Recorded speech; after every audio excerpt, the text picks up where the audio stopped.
20 থেকে 25 হাজার টাকা বাজেটে আমরা ফোন কিনতে গেলে কি খুঁজি? ভালো ক্যামেরা, নাকি পাওয়ারফুল প্রসেসর, নাকি এমন একটা ফোন যেটা হাত থেকে পড়লেও ভাঙবে না আর পানিতে ভিজলেও নষ্ট হবে না? আজকে আমরা রিভিউ করব রিয়েলমি C85 Pro।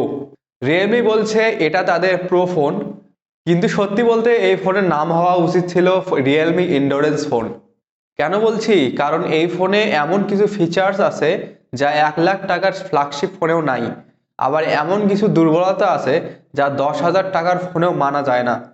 আজকে একদম খোলামেলা কথা বলবো এই ফোনটা কাদের কেনা উচিত আর এই ফোনটা কাদের ভুলেও কেনা উচিত নয়। আর ভিডিওটি ভালো লাগলে সাবস্ক্রাইব। শুরুতে এই ফোনটির প্রাইস নিয়ে কথা বলা যাক। বাংলাদেশের রিয়েলমি C85 Pro এর অফিসিয়াল দাম শুরু হচ্ছে 20,999 টাকা থেকে, যা 6 128 ভেরিয়েন্ট।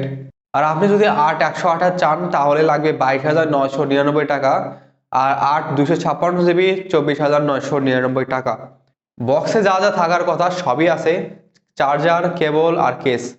তবে ইন্টারেস্টিং পার্ট হলো ফোনটি হাতে নেওয়ার পরে। এর ব্যাটারি 7000 mAh, বিশাল ব্যাটারি। হাতে নিলে মনে হয় না এত বড় ব্যাটারি আছে এই ফোনের ভিতরে। আর ফোনটাও বেশ স্লিম। হ্যাঁ, একটু ভারী মনে হয়, কিন্তু ভাই 7000 mAh। এই ফোনের মেইন সেলিং পয়েন্ট বা হিরো ফিচার হলো এর ডিউরেবিলিটি। এই বাজেটে রিয়েলমি IP69 প্রো রেটিং দিচ্ছে। ভাই, IP69 না, IP69 প্রো। যারা জানেন না, IP69 প্রো IP69 এর তুলনায় একটু বেশি শক্তিশালী। মানে এর ভেতরে কোনো প্রকার লিকুইড বা ডাস্ট যাওয়ার সম্ভাবনা খুবই কম। এর মানে হলো শুধু পানিতে চুবানো না, আপনি যদি হাই প্রেসারে গরম পানিও মারেন তাও এই ফোনের কিছু হবে না। চিন্তা করেন, আপনি বাইক রাইড করছেন, হুট করে মুষলধারে বৃষ্টি শুরু হলো বা ফোনটা পানিতে পড়ে গেল। অন্য ফোন হলে হার্ট অ্যাটাক করতেন। কিন্তু C85 নিয়ে চিল করতে পারেন। যারা রাফ ইউজার তাদের জন্য এটা একটা গেম চেঞ্জার। ডিসপ্লে সেকশনেও রিয়েলমি কস্ট কাট করেনি। এখানে আছে 6.8 ইঞ্চির একটা অ্যামোলেড প্যানেল, যা 120 হার্টজ এর। কালারগুলো বেশ পাঞ্চি আর ব্ল্যাকগুলোও একদম ডিপ। সবচেয়ে বড় কথা, এর আউটডোর ব্রাইটনেস। রোদের মধ্যে দাঁড়িয়েও স্ক্রিন দেখতে আমার কোনো সমস্যা হয়নি, কারণ এর পিক ব্রাইটনেস মোট 4000 নিটস পর্যন্ত যায়। বেজেলগুলো বেশ চিকন, দেখতে প্রিমিয়াম লাগে, কিন্তু লোয়ার বেজেলটা একটু মোটা আছে। আর পাঞ্চহোল কাটআউটটিও বেশ ছোট। কন্টেন্ট দেখার জন্য এই বাজেটে এটা বেশ ভালো। আচ্ছা, এতক্ষণ অনেক প্রশংসা করলাম, এবার আসি আসল কথায়, যেখানে রিয়েলমি আপনাকে একটু হতাশ করতে পারে। এই ফোনটার নাম প্রো, কিন্তু এর প্রসেসরটা মোটেও প্রো না। এতে ব্যবহার করা হয়েছে স্ন্যাপড্রাগন 685 চিপসেট।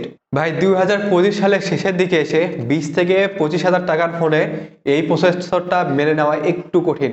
আপনি যদি ডে টু ডে টাস্ক করেন, ফেসবুক, ইউটিউব, হোয়াটসঅ্যাপ, তাহলে ঠিক আছে, 120 হার্জ রিফ্রেশ রেট থাকায় স্মুথ লাগে। কিন্তু আপনি যদি গেমার হন, তাহলে সরি ভাই, এই ফোনটা আপনার জন্য না। পাবজি বা ফ্রি ফায়ার খেলা যাবে, কিন্তু হাই গ্রাফিক্সে স্মুথলি খেলার আশা করতে পারবেন না। অনেক সময় ফ্রেম ড্রপ দেখবেন।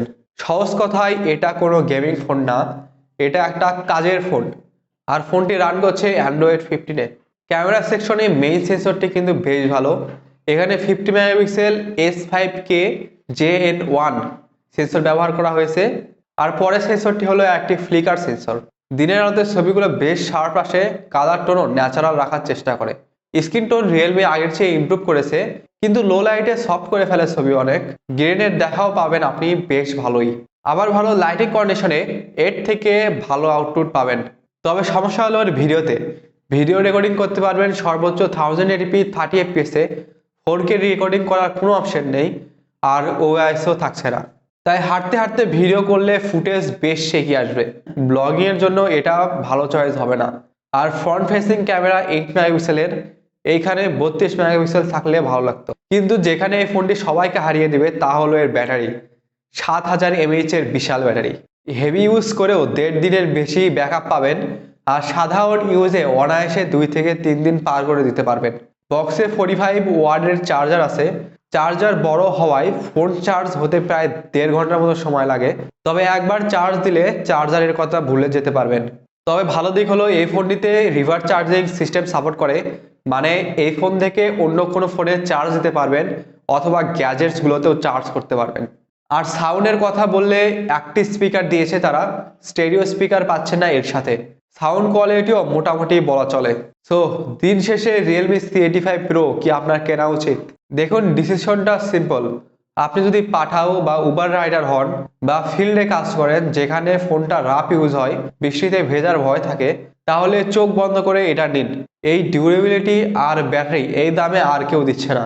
অথবা আপনি যদি স্টুডেন্ট হন এবং প্রচুর মুভি বা সিরিজ দেখেন কিন্তু গেম খেলেন না, আপনার জন্য এর ডিসপ্লে আর ব্যাটারি বেস্ট। কিন্তু আপনি যদি গেমার হন বা পারফরমেন্স একটু বেশি চান, তাহলে আপনাকে অন্য অপশন দেখতে হবে। আমার কাছে মনে হচ্ছে রিয়েলমি এবার পাওয়ারের চেয়ে প্র্যাকটিক্যালিটি বা ব্যবহারের সুবিধার দিকে বেশি নজর দিয়েছে। আপনাদের কি মতামত? 25,000-এর স্ন্যাপড্রাগন 685 কি মানা যায়? কমেন্টে জানান। আর ভিডিওটি ভালো লাগলে সাবস্ক্রাইব। দেখা হচ্ছে পরের ভিডিওতে।